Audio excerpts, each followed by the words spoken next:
Welcome, Chosen One. Hey guys, welcome to the Ace of Plays channel and to another Gwent video. Today I'm going to show you a few games that I played with my Ardal Assimilate list. This is the list that I played last season that I had a lot of fun with. I tweaked it a little bit, you know, because there were some cards that got buffed in Nilfgaard that I do believe made this deck a lot better. As you can see, in the gameplay in this video, I have Scepter of Storms in this deck.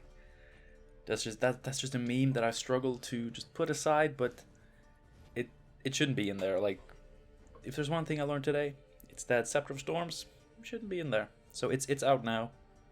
Don't worry. But yeah, just playing some Assimilate.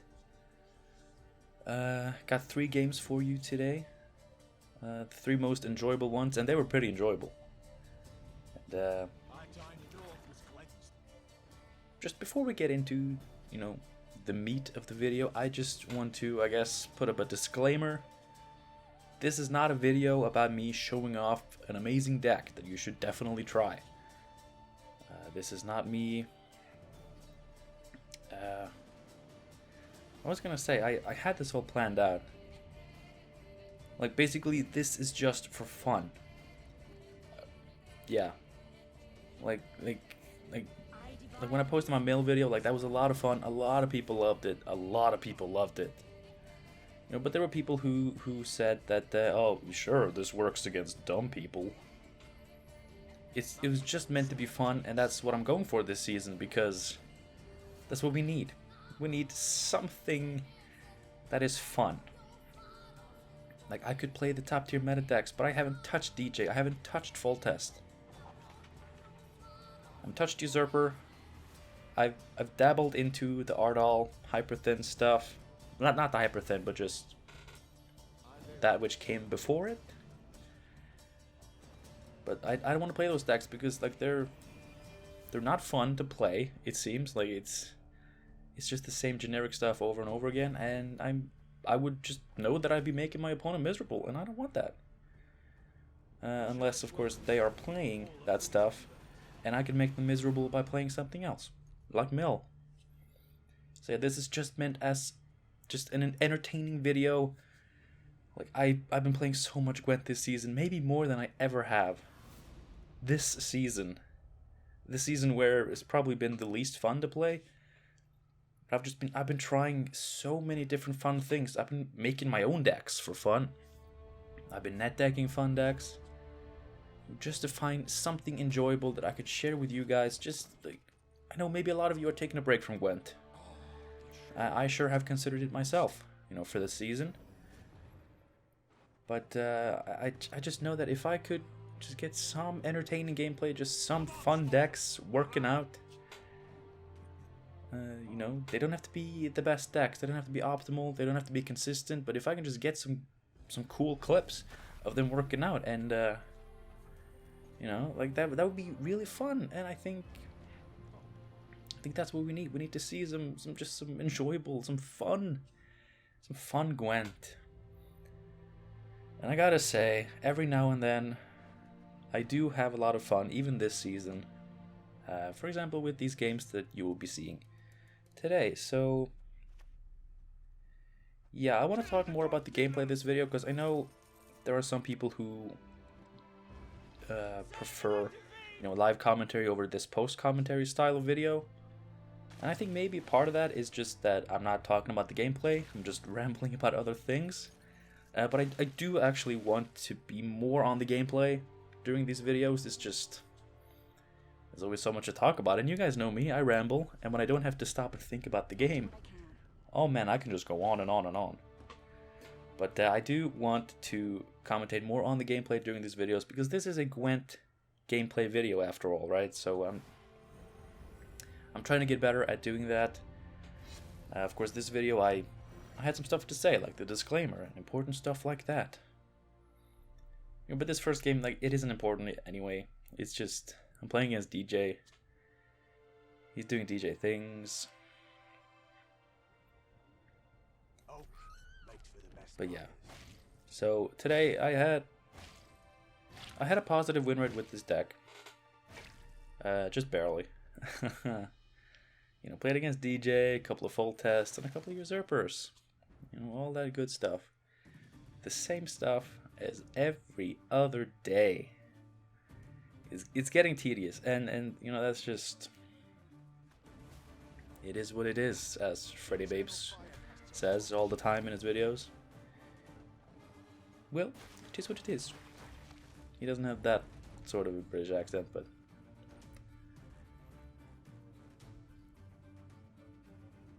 so do I mess this up? I feel like I messed this one up. Or I go for the Witch Hunter, which is 4, 5, 6, 7 points. No, I don't mess it up. I get it by 1 point because of Assimilate and Nilfgaard Sergeants. So this current version of the deck doesn't run Ducal Guard. Because I wanted to only run 3 different bronze units so that Vigo will always give us a Duchess's Informant. And, you know, because in the past, like, whenever he bricked, it was so bad. He gives you a shitty amount of points, and sure, he puts an engine on the board, but it dies. 1 strength engines, they die. So I cut the Ducal Guards. Nilfgaard Sergeants are just better, and I think that says something about Ducal Guard needing a buff, because in a pure Assimilate deck, this is such a pure Assimilate deck. It even runs Scepter of Storms, goddammit. But Nilfgaard Sergeant is still better. There are still more cards that trigger Nilfgaard Sergeant than Ducal Guard. And they're both 4 for 4 that boost themselves. So, Ducal Guard got cut. In a pure Assimilate deck, Ducal Guard got cut because Nilfgaard Sergeant was better. Just think about that. Buff Ducal Guard. CDPR, please. He's so cool. He's nice. I love him.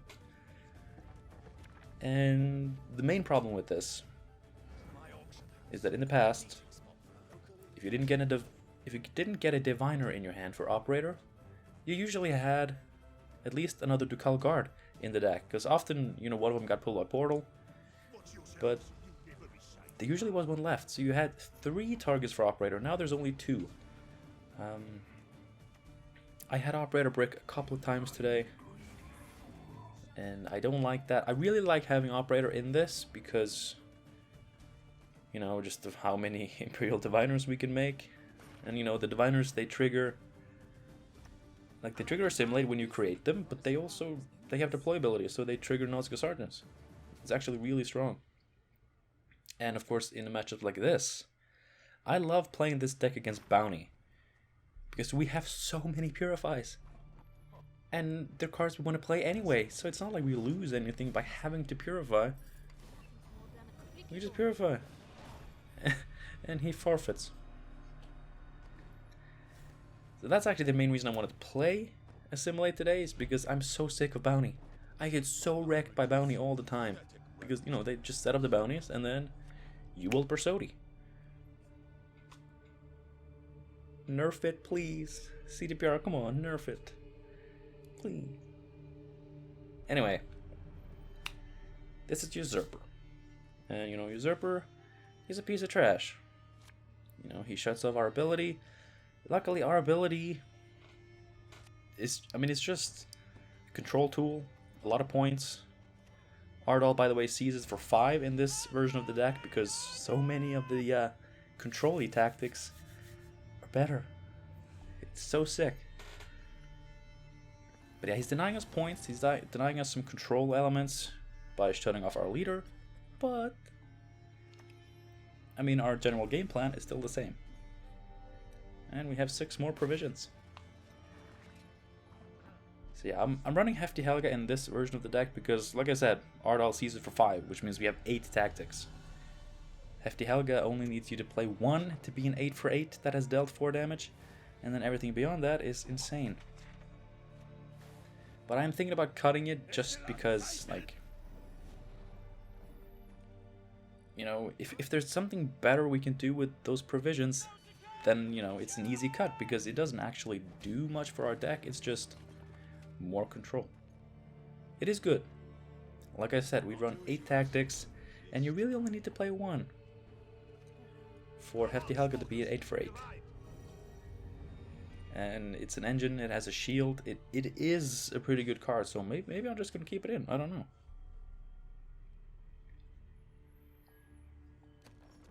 But our opponent got a good Leo Bonhart. We are fine with that because, I mean, we have a lot of units that are going to be boosting themselves often pretty high. And that's funny. And we get a pass. But yeah, getting Leo Bonhart out now is pretty good. Because there was a match I played today, I think it was against another Usurper, where he got a lot bigger Leo Bonhart in round 3. So it's always nice to get that out of him. And we still took the round. Now, maybe I shouldn't have passed because, you know, this could be Dragon Stream Usurper, and you don't want to play a long round against that stuff. But, you know, I'm brave. Like, when I play this deck, I am brave. I like going into long rounds against things I shouldn't go into long rounds with, and just try to take them on with pure power. I think Dragon Stream would have been too much. Probably. Because that is so sick. It's actually very sick. So, Operator. Easy disrupt on the Magna Division. That's one of my favorite plays to do. Like when people play Magna Division and I either Operator onto that row or put a Informant on the row and then take a Magna Division for myself. It's pretty funny. So there's Dodric, and we don't have any control cards in our hand. Not that any of them would have actually been able to successfully kill it, because it has an adjacent unit. And that was a pretty bad bribery. But I'm setting that Dodric up for, you know, removal. Because we have Triss Telekinesis, which will very consistently give us removal, if nothing else. And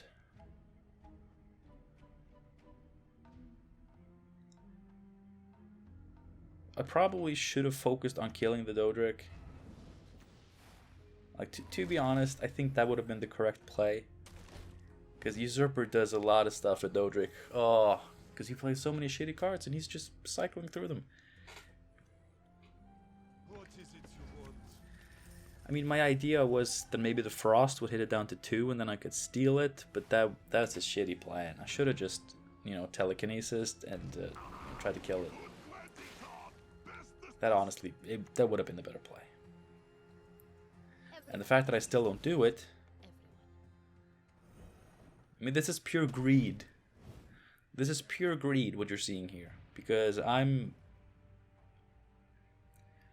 refusing to play Triss Telekinesis until I have as many Assimilate engines on the board as I can. Just for the maximum points. But, you know, honestly, it's not. I don't think that is worth it. Like, that Dodric, I could have killed it on, like, the second turn it was out. My opponent could have been stuck with a bad hand. So, yeah, I should have just tried to kill it. I mean, Triss Telekinesis, like, got 2 cards in the deck that could kill it. Our opponent is probably running the same cards, so their card pool wouldn't disrupt it. We would have just killed it. Like I want to say 100% guaranteed, but maybe. I mean, it's a Shoop deck, so like they usually run like Northern Wind, and that's another card that would have killed it. I mean, we should have just killed it. I mean, there it dies, but it's probably too late. Because he had Letho, and he has Serret, and he has Ox. So he had the perfect hand. He was done with the Dodric by the time it died. And I could have prevented this by killing it, so kill Dodric. Let me check it out. Check this out. He locked all of my Diviners. And I'm going to unlock one of them Yay! And I know that he has Serret, so of course I'm not going to unlock the 3 strength one. And then we're going to high roll. And I see Slave Infantry. And when I was playing this, I thought I was going to tie, because I thought, okay, I unlocked 1 Diviner, so I get 1 Assimilate. But I used a new Diviner to do that, so I win by 1 point. But I think it would have been... Oh, the win... I think the win would have been a lot more solidified if I just killed that Dodric. Because his final plays were so strong, and he probably wouldn't have had that full package. Maybe he would have had Serret, and then he wouldn't have been able to lock all my Diviners, and I would have just assimilated a lot more. So always kill Dodric, like especially against Usurper, because they get so much value from him. But if you kill him, you deny them so much value. So always kill Dodric. Now this game I want to show you because it's hilarious. It could have gotten even more hilarious if my opponent hadn't, passed when he did. You'll see, but it's pretty hilarious. I enjoyed this one. So I got this funky idea that against, full test, if you can, you want to deny him commandos, right? That's what you want to do. So why not Ardal one of them? And they're both out of Ardal range right now, but I could assassinate the one on the right. Also considering Triss telekinesising, because if I get Tourney Joust, then I get to seize it as a 5 and not a 4. And, she could also give me an assassination in case it doesn't get Tourney Joust. But, I mean, I'm just... Triss telekinesis obviously is 1, maybe 2 Assimilate triggers. So it's kind of expensive to spend that now. So I do what I do. So we're just gonna set up Hefty Helga because we have 1 tactic in our hand. That's enough. That's enough for what I'm going to do. And this thing that you're gonna be seeing now, I tried to do that in a second game against Full Test. It didn't go nearly as well, sadly, but it was fun still. I got wrecked. I got so wrecked. You should have seen all those revenants. Oh my god.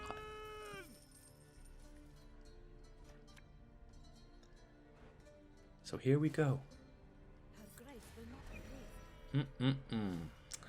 My very own Blue Stripes package. Now the dream is to spend all around 1, building up a huge amount of Blue Stripes commandos on my side of the board. Now this is just a weird play. Why would you do this? Who plays Gaunter in Full Test anymore? Anyway, the dream is... I forgot about that. Ah, that is good. Okay, I'm gonna try one more time. The dream is to build up a strong board of commandos and then use bribery to get Pavetta. That would have been so funny if I could have done that.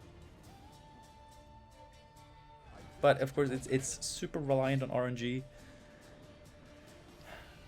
If you were to make a less assimilative version and just put in couriers and stuff to control some of your RNG a little bit, maybe then you could have done it, but I think that will just remain a dream. So with that Blue Stripe Scout sitting pretty nicely at a 2 strength, because I want to spend my Hengaith sword on it. No wait, I want to Hengaith the informant to take a scout of my own. Doesn't matter. The 1 Assimilate trigger just makes up for the 1 point I lose by killing that instead. I don't think it would have mattered. Anyway, he passes, so I don't get to go full on crazy stuff. But hey, what you gonna do? We had some fun. We had 3 commandos on the board. And we won on even. And you know, when you're playing against full test, you always want to bleed, right? So winning on even is pretty good because you're in like the best bleeding position ever. And playing this deck, you want a long round, and I gotta say, an 8-card round is pretty long. It's usually long enough.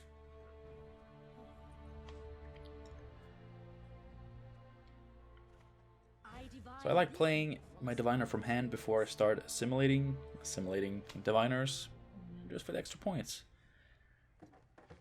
And it's not actually that greedy. It's one of the less greedy ways of wanting to get more points. We get end stays out of him, which is very good, of course. But of course he killed our diviner. But I gotta say it was worth it. And we are just setting up, boys. We're just setting up. So we have Hengaith to kill the informant and get, let's see, we're gonna get 2 Assimilate triggers on our current diviners, and we're gonna get a new diviner. And then Triss Telekinesis can get us Experimental Remedy. It's all just fun and games. Now, something that I forgot to do in this game that is actually a thing you can do is when you use Artorius Vigo to create a Duchess Informant, I think it's fairly simple to keep track of which informant is the one you created with Vigo in your opponent's graveyard, and then if you Experimental Remedy on that, that counts as playing a card outside your starting deck. And if you remedy one of your informants that you just played normally from hand, that is a card from your starting deck, so you don't get that. You don't get that Assimilate value. But if you create one with Vigo and keep track of which one it is, you can actually get more Assimilate triggers by Experimental Remedying it on it. And of course, if you can kill it with Milton or something, then you can remedy it again and get that double value again. But I do think it's like, I think cards are sorted in the graveyard based on when they entered. I'm pretty sure that's the case, and so you can just keep track of which informant is the one from outside your deck. And yeah, there we go, we win. It was obvious that our opponent was running out of good cards because he started playing trash. But yeah, so we beat DJ, we beat Full Test, we beat Usurper. I mean, that's the trio. That's the guys you want to beat. And of course, I also lost to Usurper, and I also lost to Full Test, and I would definitely lose to DJ if I ran into another DJ. But I mean, sometimes you gotta lose. Like in a perfectly balanced game, everybody would have like a 50% win rate. So out of 5 games that I played with this today, I won 3 of them, and they were all against the big baddies. So I'm pretty happy with that, and I had a great time. Assimilate, it did exactly what I wanted it to do, which was to allow me to have fun, even in the current meta. And I'm gonna keep playing. I'm gonna keep refining it. If you have any tips on how to refine it, then I would love to hear some suggestions. Obviously, Scepter of Storms has to go. Like, I have to let go of that meme. I have to. Like, it's fine. Like, it's an 8 for 8 usually, and it triggers Assimilate, but there's better stuff we can do with that slot. I know. But it was funny while it lasted. I enjoyed it. Thank you guys so much for watching this video. I hope you enjoyed it. If you did, of course, click like, subscribe, and comment down below what you want to see me play next, or how you would improve this deck, or just say something nice. I always appreciate that. You guys have been really awesome lately. Thank you so much. And until next time, have a good one.